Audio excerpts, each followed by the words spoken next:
नमस्कार दोस्तों, मैं अजय सिंह आपका स्वागत करता हूं एसएससी मेकर के यूट्यूब चैनल में। दोस्तों, इस वीडियो में आपको बताऊंगा रीजनिंग के टॉप 5 क्वेश्चन दोस्तों जो सभी परीक्षाओं में पूछे जाते हैं। दोस्तों, आप कोई सा भी गवर्नमेंट एग्जाम देंगे तो आपके पेपर में ये सब प्रश्न हमेशा देखने को मिलेंगे। दोस्तों, रीजनिंग में कुछ सेट पैटर्न के प्रश्न होते हैं जो बार बार परीक्षाओं में पूछे जाते हैं। उन प्रश्नों को दोस्तों इस वीडियो में शामिल किया हूं। और दोस्तों, इन सभी प्रश्नों को सॉल्व करने के लिए इस वीडियो में आपको बहुत ही आसान ट्रिक बताऊंगा, जिसकी सहायता से दोस्तों आप इन सभी प्रश्नों को बिना पेन उठाए सॉल्व करेंगे मात्र कुछ ही सेकंड में। तो आइए दोस्तों देखते हैं रीजनिंग के टॉप 5 क्वेश्चन। देखिएगा दोस्तों, पहला क्वेश्चन है, मोस्ट इंपॉर्टेंट क्वेश्चन है और इस टाइप के हमेशा प्रश्न पूछे जाते हैं। दोस्तों, ये मैथमेटिकल रीजनिंग के अंतर्गत आता है, ठीक है। यानी रीजनिंग के भी सेक्शन में क्वेश्चन ये पूछा जाता है और मैथ के भी सेक्शन में ये क्वेश्चन पूछ लिया जाता है। बहुत ही इंपॉर्टेंट टाइप का क्वेश्चन है। क्वेश्चन पढ़िए। क्वेश्चन कह रहा है, एक चींटी 3 मीटर चलती है और फिर 4 मीटर ऊंचे एक वृक्ष पर चढ़ती है। वह अपने, ठीक है, कह रहा है अपने मूल स्थान से वह कितनी दूरी पर है। इस पे दोस्तों दो टाइप के प्रश्न बनते हैं, ठीक है। पहला टाइप का और दूसरा टाइप का, ठीक है। तो पहला टाइप का कौन सा बनता है, ये वाला जो क्वेश्चन है इसको मैं सॉल्व करने की कोशिश कर रहा हूं और आप दोस्तों क्या करिएगा, समझने की कोशिश करिएगा, ठीक है। देखिए, कह रहा है एक चींटी 3 मीटर चलती है। क्या होते हैं दोस्तों, एक चींटी 3 मीटर चलती है। यानी मान लेंगे दोस्तों चींटी इस पॉइंट से चल रही है। कितना मीटर चली है दोस्तों, 3 मीटर चली है और फिर 4 मीटर ऊंचे वृक्ष पर चढ़ती है। ये वृक्ष मान लेंगे दोस्तों 4 मीटर का है। कितने मीटर का है, 4 मीटर ऊंचे वृक्ष पर चढ़ जाती है। और प्रश्न अब क्या पूछ रहा है, प्रश्न देखिए पूछ रहा है अपने मूल स्थान से वह कितनी दूरी पर है। मूल स्थान यानी कि ये वाला है, यहाँ पे जहां से चलना स्टार्ट की है और यहाँ पे पूछ रही है वह कितनी दूरी पर है। तो ये दूरी कहने का मतलब ज्यादातर स्टूडेंट क्या करते हैं, जोड़ लेते हैं। 3 मीटर चली इधर, 4 मीटर चली इधर, 4 3 क्या हो गया दोस्तों 7, और 7 मीटर आंसर देखते हैं, तुरंत टिक कर देते हैं और आंसर गलत हो जाता है। ये ऐसा प्रश्न ये नहीं पूछ रहा है। प्रश्न अगर जो पूछता वह कुल कितनी दूरी चली, तब तो इसका आंसर हो जाता 7 मीटर। पहला टाइप का ये प्रश्न बनता है,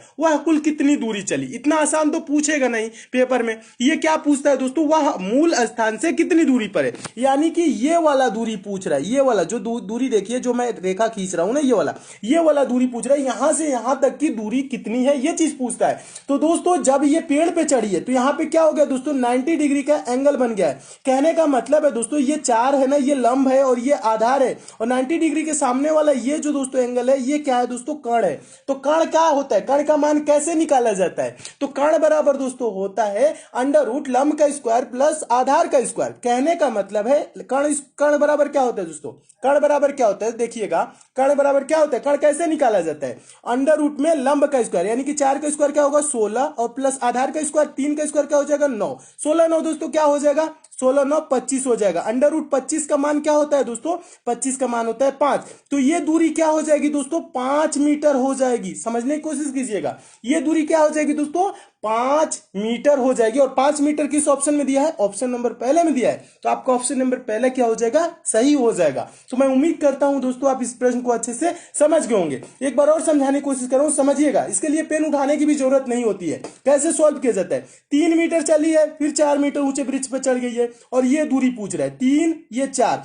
तो क्या करेंगे दोस्तों, 4 का स्क्वायर क्या होता है 16, 3 का स्क्वायर क्या होता है दोस्तों 9, 16 9 क्या होगा दोस्तों 25। इसको अंडर रूट में रख लेंगे, ठीक है। अंडर रूट 25 का वैल्यू क्या होता है दोस्तों 5, ठीक है। तो ये कर्ण इस ऐसे आ जाएगा, ये 5 यानी कि ये दूरी जो होगी दोस्तों यहां से यहां तक की ये 5 मीटर होगी। यानी कि चींटी दोस्तों मूल स्थान से वो कितनी दूरी पे है, तो 5 मीटर की दूरी पे है। और 5 मीटर ऑप्शन नंबर ए में दिया, तो आपका ऑप्शन नंबर ए दोस्तों क्या हो जाएगा, सही हो जाएगा। और इस टाइप के दोस्तों हमेशा प्रश्न पूछे जाते हैं। तो मैं उम्मीद करता हूं दोस्तों इस प्रश्न को आप बहुत ही अच्छे तरीके से समझ गए होंगे। अगला क्वेश्चन देखिएगा, दूसरा क्वेश्चन है।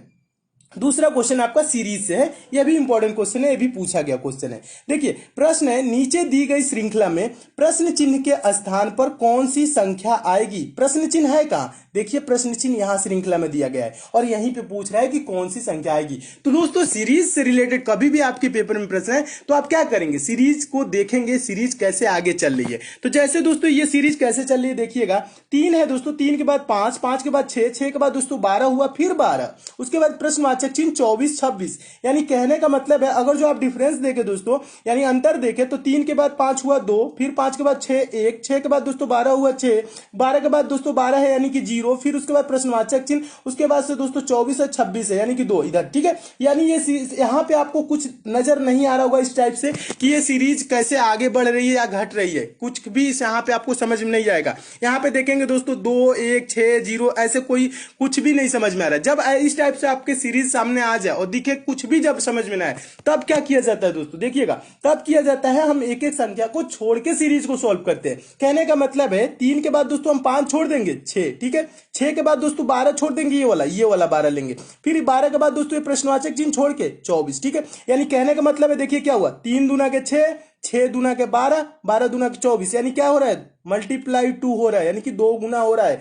3 दूना के 6, 6 दूना के 12, 12 दूना के 24, ठीक है। अब देखिए अब क्या करेंगे, दूसरा जो बचा है बीच वाला उसे हम लेके चलेंगे। कहने का मतलब है 5 के बाद दोस्तों 12 हुआ, यानी क्या हुआ है दोस्तों, 5 के बाद 12, यानी कि यहाँ पे मल्टीप्लाई नहीं हो रहा है, जुड़ा है। कितना जुड़ा है दोस्तों, 5 में 7 जोड़ेंगे तो 12 हो जाएगा, यानी 7 जुड़ा है। 12 के बाद दोस्तों क्या होगा, इसमें भी 7 अगर जो जोड़ दे तो यहाँ पे दोस्तों क्या हो जाएगा, 19 हो जाएगा। और 19 के बाद दोस्तों 7 जोड़ दे तो क्या हो जाएगा दोस्तों, 26 हो जाएगा। और 26 यहाँ पे दिया हुआ है, तो यहाँ पे प्रश्नवाचक चिन्ह पे भरी जाने वाली संख्या क्या हो जाएगी, 19 हो जाएगा। और 19 किस ऑप्शन में दिया है, तो ऑप्शन नंबर पहले में दिया है, तो आपका ऑप्शन नंबर पहला दोस्तों क्या हो जाएगा, सही हो जाएगा। तो इस टाइप से सीरीज आपको एकदम अच्छे से समझ में आ गई होगी और ये सीरीज कैसे चली है पूरा आपको क्लियर हो गया होगा। तो मैं उम्मीद करता हूं दोस्तों आप इस प्रश्न को बहुत ही अच्छे तरीके से समझ गए होंगे। क्या किया जाता है दोस्तों, जब सीरीज ना समझ में आए तो एक एक संख्या को छोड़ के सॉल्व किया जाता है, तब सीरीज समझ में आने लगती है, ठीक है। और इसका आंसर क्या हो जाएगा, 19 हो जाएगा।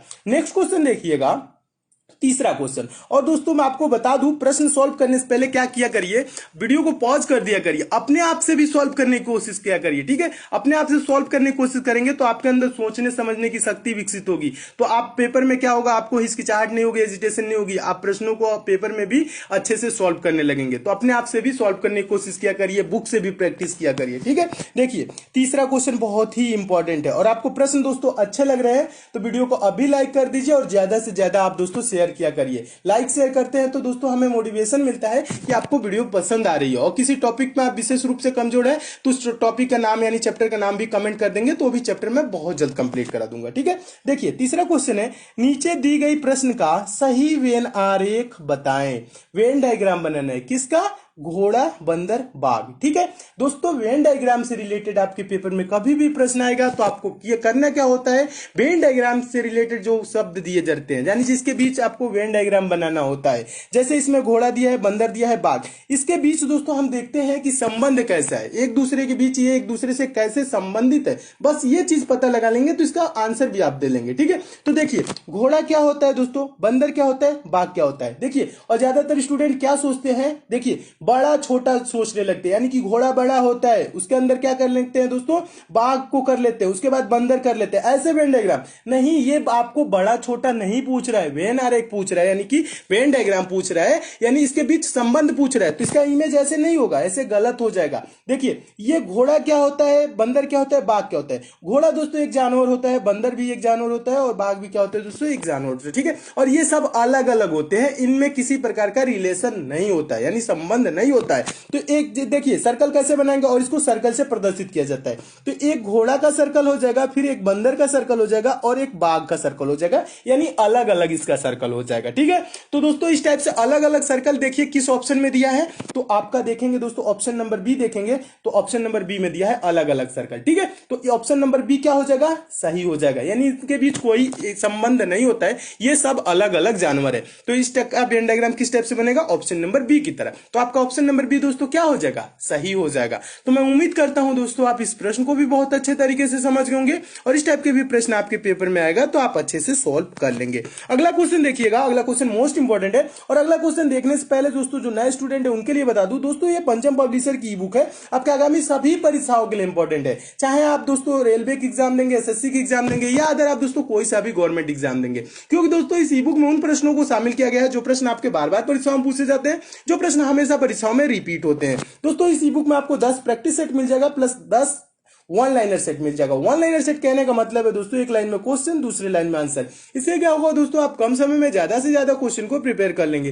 दोस्तों आपके एग्जाम में 1 से 2 दिन का भी टाइम रहेगा, तो इस ई बुक को लेकर आप जरूर पढ़ लीजिएगा, आपके एग्जाम में काफी हेल्प मिलेगी। क्योंकि दोस्तों इसमें साइंस, जनरल अवेयरनेस और करंट अफेयर के इंपॉर्टेंट प्रश्नों को शामिल किया गया है, जो प्रश्न आपके बार बार परीक्षाओं में पूछे जाते हैं। दोस्तों पंचम पब्लिशर ने इसकी कीमत 150 रुपए रखी थी, लेकिन मेरे कहना है दोस्तों ये ई बुक आपको मात्र 25 रुपए मिल जाएगी। इस ई बुक को दोस्तों आप ले कहां सकते हैं, तो इसका लिंक दोस्तों मैं नीचे डिस्क्रिप्शन बॉक्स में दे दिया हूं, उस लिंक के थ्रू इस ई बुक को आप डाउनलोड कर सकते हैं। दोस्तों ये ई बुक है पीडीएफ नोट्स की तरह है, आपके मोबाइल में ही डाउनलोड हो जाएगी, आप मोबाइल से ही पढ़ सकेंगे। ये मार्केट में ऑफलाइन आपको नहीं मिलेगी। अगर जो दोस्तों आपको डाउनलोडिंग या पेमेंट से किसी प्रकार की समस्या होती है, तो दोस्तों पंचम पब्लिशर का कस्टमर केयर नंबर दिया गया है, इस नंबर पे आप कॉल करके बात भी कर सकते हैं। दोस्तों इस ई बुक को मैं खुद देखा हूं, इसमें जो प्रश्न दिए गए हैं बहुत ही इंपॉर्टेंट दिए गए हैं, जो बार बार एग्जाम में पूछे जाते हैं। इसलिए दोस्तों एग्जाम से पहले इस ई बुक को एक बार लेके आप जरूर पढ़ लीजिएगा। तो आइए दोस्तों देखते हैं अगला क्वेश्चन।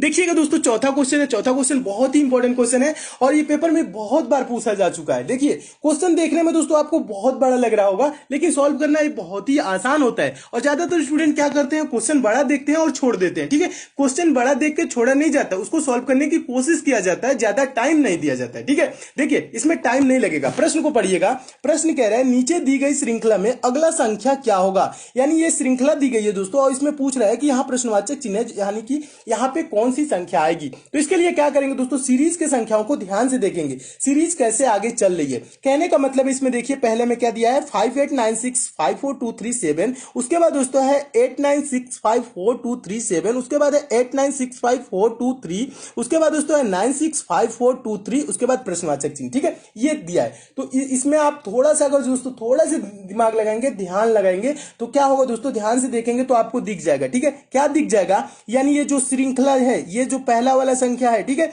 अगर जो ध्यान से देखो उसके बाद दूसरे वाले में क्या हुआ है, यहाँ पे दोस्तों जो यहाँ पे आपको 5 दिख रहा है ना, ये वाला 5 पहला वाला संख्या इसमें काट दिया है, यानी दूसरे में क्या किया है, 5 को नहीं लिखा है, 5 को नहीं लिखा है, 8 से स्टार्ट किया है और यहां तक लिखा है 8 9, देखिए लिखा है ना 89654237, ये लिखा है ना 89654237, ये चीज लिखा हुआ है। ठीक है, अब आगे क्या किया है दोस्तों, आगे देखिएगा, आगे देखिए दोस्तों 896 लिखा है, 5423 तक लिखा है, 7 को नहीं लिखा है। समझ रहे ना ये कर क्या रहे, यानी कि पहले वाले में क्या किया, पहला संख्या हटा दिया, दूसरे वाले में क्या किया, लास्ट वाला हटा दिया, तीसरे वाले में क्या किया दोस्तों, देखिए तीसरे वाले में क्या किया है, आगे देखिएगा, यहां पे तीसरे वाले में क्या किया है, यहां पे लास्ट वाला ही संख्या को इसको जब हटा दिया है, फिर चौथे वाले में क्या किया, ये चीज देखिएगा, ध्यान से देखिएगा, एक बार और समझाने की कोशिश करो। पहले वाले में पहले में क्या किया, दूसरे वाले में क्या कर दिया दोस्तों, ये वाला पहला 5 को हटा दिया और पूरा लिख दिया। ठीक है, यानी कि यहां पे इतना लिख दिया। फिर इसमें क्या किया दोस्तों, 7 को हटा दिया, यानी कि लास्ट वाले को हटा दिया और इतना लिख दिया।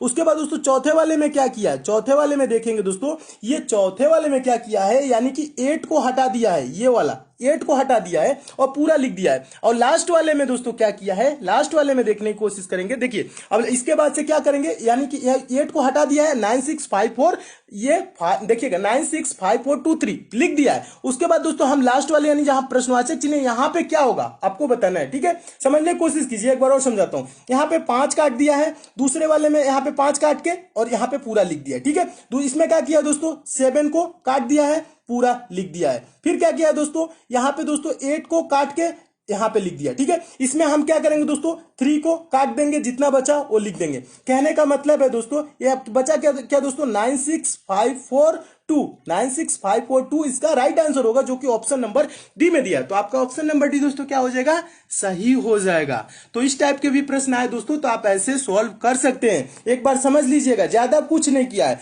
बस 5 काटा है फिर लिख दिया। ठीक है, फिर इसमें क्या किया है दोस्तों, 7 को काटा है लिख दिया। ठीक है, फिर इसमें क्या किया है दोस्तों, 8 को काटा है लिख दिया। फिर आगे क्या करेंगे दोस्तों, 3 को काटेंगे लिख देंगे। ठीक है, 3 को काटेंगे लिख देंगे, तो इसका आंसर क्या हो जाएगा, ये हो जाएगा। देखिए दोस्तों बहुत ही आसान क्वेश्चन है और ये बहुत बार पूछा जा चुका है, और मैं उम्मीद करता हूं दोस्तों इस प्रश्न को आप बहुत ही अच्छे तरीके से समझ गए होंगे। नेक्स्ट क्वेश्चन देखिएगा दोस्तों, 5वां क्वेश्चन कैलेंडर से है और मोस्ट इंपॉर्टेंट क्वेश्चन है, और रेलवे एग्जाम में ये प्रश्न पूछा जा चुका है। देखिए क्वेश्चन क्या कह रहा है, यदि 30 जनवरी 2013 गुरुवार रहा हो, गुरुवार मतलब क्या होता है दोस्तों, बृहस्पतिवार होता है। ठीक है, बृहस्पतिवार रहा हो तो 2 मार्च 2013 को कौन सा दिन था, ये चीज पूछ रहा है। तो दोस्तों इस टाइप के प्रश्नों को कैसे सॉल्व किया जाता है, देखिए अगर जो इस टाइप के प्रश्न आए तो आपको किया जाता है, करना क्या होता है दोस्तों, करना क्या चाहिए। देखिए 30 जनवरी 2013 से 2 मार्च 2013 तक हम दिन निकालेंगे, कितने दिन होंगे, ठीक है, ये चीज इनके बीच की दिन निकालेंगे। तो देखिए यहां पे आप करना क्या है, 30 जनवरी यानी कि जनवरी टोटल कितने दिन का होता है दोस्तों, जनवरी कितने दिन का होता है, 31 दिन का होता है। जनवरी कितने दिन का होता है, 31 दिन। और 30 दिन तो बीत गया, बचा इसमें कितना दिन दोस्तों, एक दिन। फेब्रुवरी कितने दिन का होता है दोस्तों, 28 या 29 दिन का। लीप ईयर जो होता है दोस्तों उसमें फेब्रुवरी होता है 29 दिन का। और लीप ईयर कैसे निकालते हैं, कैसे पहचानते हैं, तो जो दोस्तों जो वर्ष होता है, जैसे यहाँ 2013 है, अगर जो इसमें पूरा पूरा भाग चला जाएगा तो ये लीप ईयर होगा। इसमें दोस्तों चार से किससे दोस्तों, 4 से पूरा पूरा भाग चला जाएगा, जिसमें वो क्या होता है, लीप ईयर। जैसे 2012 में पूरा पूरा 4 से भाग चला जाएगा, ठीक है। 2020 है, 2012, 2016, 2020, ये क्या होगा दोस्तों, ये सब लीप ईयर होते हैं और इसमें 4 से पूरा पूरा भाग चला जाता है। तो इसमें फरवरी माह कितने दिन का होता है, 29 दिन का होता है। लेकिन 2013 क्या है, लीप ईयर नहीं है, तो इसमें फरवरी माह कितने दिन का होगा, 28 दिन का। तो फरवरी में कितना दिन बचा दोस्तों, 28 दिन। और पूछ क्या रहा है दोस्तों, 2 मार्च को, फरवरी के बाद आएगा मार्च, 2 मार्च यानी कि 2 मार्च में 2 दिन, ठीक है। अब इसको जोड़िए, कितना दिन हुआ, 1, 28, 2 जोड़ेंगे, 1, 28, 29, 29, 2, 31, कितना दिन हो गया दोस्तों, 31 दिन। अब क्या करेंगे दोस्तों, इसके बीच का दिन कितना आ गया, 31 दिन आ गया। हम 31 को क्या करेंगे दोस्तों, 7 से भाग करेंगे। 7 से क्यों भाग करते हैं, सप्ताह में 7 दिन होते हैं, प्रत्येक सप्ताह के बाद वही दिन रिपीट करने लगता है, इसलिए दोस्तों क्या करते हैं, 7 से भाग करेंगे। 31 को दोस्तों 7 से भाग करेंगे तो क्या होगा, 7 चौक 28 हो जाएगा। और यहां पे शेषफल में क्या बचेगा, शेष क्या बचेगा, 31 में से 28 घटाएंगे तो क्या हो जाएगा, 3 बचेगा। ये जो 3 दिन बचा ना, इसी को क्या करेंगे, गुरुवार में जोड़ देंगे। गुरुवार यानी कि बृहस्पतिवार में 3 दिन जोड़ेंगे। एक दिन जोड़ेंगे तो क्या होगा दोस्तों, शुक्रवार। 2 दिन जोड़ेंगे, शनिवार। तीसरा दिन जोड़ेंगे, रविवार। रविवार किस ऑप्शन में दिया है, तो ऑप्शन नंबर डी में दिया है, तो आपका ऑप्शन नंबर डी दोस्तों क्या हो जाएगा, सही हो जाएगा। तो मैं उम्मीद करता हूं दोस्तों इस प्रश्न को भी आप अच्छे से समझ गए होंगे, और इस टाइप के भी प्रश्न आएगा तो आपके पेपर में कभी भी पूछा जाएगा तो आप सॉल्व कर लेंगे। ज्यादा कुछ नहीं किया जाता है, बस इनके बीच का दिन देखा जाता है, टोटल कितने दिन है। जैसे इसमें एक दिन बचा जनवरी में, फरवरी में 28 दिन बचा। देखिए बिना पेन उठाए भी सॉल्व कर सकते हैं। देखिए क्या बचा दोस्तों, जनवरी में कितना दिन बचा, एक दिन। फरवरी में कितना दिन है, 28 दिन। मार्च में किस मार्च को पूछ रहा है, 2 मार्च को, 2। इसको जोड़ लेंगे बस यही, ठीक है। जोड़ेंगे 1, 28, 2 क्या हो जाएगा दोस्तों, 31 हो जाएगा। और 31 को दोस्तों क्या करेंगे, 7 से भाग करेंगे। किससे भाग करेंगे दोस्तों, 31 को 7 से भाग करेंगे तो 7 चौक क्या हो जाएगा दोस्तों, 28 हो जाएगा। और यहाँ पे शेष में क्या बचेगा, 3 दिन। जो शेष में दोस्तों बचता है वही हम इसमें जोड़ देते हैं गुरुवार में। गुरुवार में 3 दिन जोड़ेंगे तो हो जाएगा रविवार, इसका रविवार। अगर जो दोस्तों शेष में कुछ भी ना बचे, जीरो बचे, जीरो भी कभी बचता है, ठीक है, तो यानी कि वही दिन होगा, गुरुवार ही होगा। जीरो भी बचता है तो आप कंफ्यूज ना होइएगा, ठीक है। अगर जो जीरो बचेगा तो गुरुवार ही होगा। और इसमें 1 दिन बचा, 2 दिन बचा, 3 दिन बचा, जितना दिन बचता है उसको हम गुरुवार यानी कि जो दिन दिया रहता है उसमें हम जोड़ लेते हैं। 3 दिन जोड़ेंगे, रविवार इसका राइट आंसर हो जाएगा। दोस्तों इसमें और भी क्वेश्चन है, उसको मैं नेक्स्ट पार्ट में करा दूंगा। अगर दोस्तों आपको किसी विशेष चैप्टर में प्रॉब्लम है तो उस चैप्टर का नाम भी आप नीचे जरूर कमेंट कर दीजिएगा, वो भी चैप्टर में बहुत जल्द कंप्लीट करा दूंगा। अगर दोस्तों आप मैथ में वीक है, मैथ बेसिक से जीरो लेवल से और चैप्टर वाइज दोस्तों पढ़ना चाहते हैं तो दोस्तों आपके लिए एक चैनल बनाया हूं जिसका लिंक नीचे डिस्क्रिप्शन बॉक्स में दे दिया हूं। दोस्तों आप उस चैनल पे जाके चैनल को सब्सक्राइब कर लीजिए, नोटिफिकेशन बेल को ऑन कर लीजिए, जहां दोस्तों मैं मैथ बेसिक से पढ़ा रहा हूं, जीरो लेवल से पढ़ा रहा हूं और चैप्टर वाइज पढ़ा रहा हूं। कुछ दिनों में दोस्तों मैथ के वहां जब सारी चैप्टर समाप्त हो जाएंगे दोस्तों आप भी मैथ के प्रश्नों को सेकंडों में सॉल्व करने लगेंगे, वो भी बिना पेन उठाए। तो मैथ में आपको थोड़ी सी भी प्रॉब्लम होती है दोस्तों उस चैनल पे जरूर जाए, जिसका लिंक नीचे डिस्क्रिप्शन बॉक्स में दे दिया हूं। और ये सब दोस्तों आपको प्रश्न अच्छे लगे हैं, समझ में आए हैं तो इस वीडियो को दोस्तों लाइक जरूर कीजिएगा। लाइक वाला सिंबल दोस्तों नीचे इस टाइप से बना होगा, यहाँ पे प्रेस कर दीजिएगा। और शेयर वाला सिंबल दोस्तों इस टाइप से बना होगा, यहाँ पे प्रेस करके फेसबुक, व्हाट्सएप, टेलीग्राम जितने भी दोस्तों आपके पास स्टडी ग्रुप हो उस ग्रुप में शेयर जरूर कीजिएगा। जो दोस्त इस चैनल पे नए हैं, जिनको दोस्तों हमारे वीडियोस की डेली नोटिफिकेशन नहीं मिलती, नीचे दोस्तों रेड कलर के इस टाइप से सब्सक्राइब लिखा हो दोस्तों, यहाँ पे आप क्लिक करके चैनल के साथ जुड़ जाइए। और बगल में दोस्तों बेल आइकन का सिंबल बनेगा दोस्तों, ये नोटिफिकेशन बेल आइकन होता है, इसे प्रेस करके ऑन कर लेंगे तो ये इस टाइप से दिखने लगेगा। जब ये दोस्तों इस टाइप से दिखेगा तो आपको डेली सारे वीडियोस की नोटिफिकेशन यानी आप तक मैसेज जाएगा। तो दोस्तों सब्सक्राइब और बेल आइकन पे प्रेस जरूर कीजिएगा। तो मिलते हैं दोस्तों अगले वीडियो में और भी इंपॉर्टेंट प्रश्नों के साथ, तब तक के लिए दोस्तों धन्यवाद।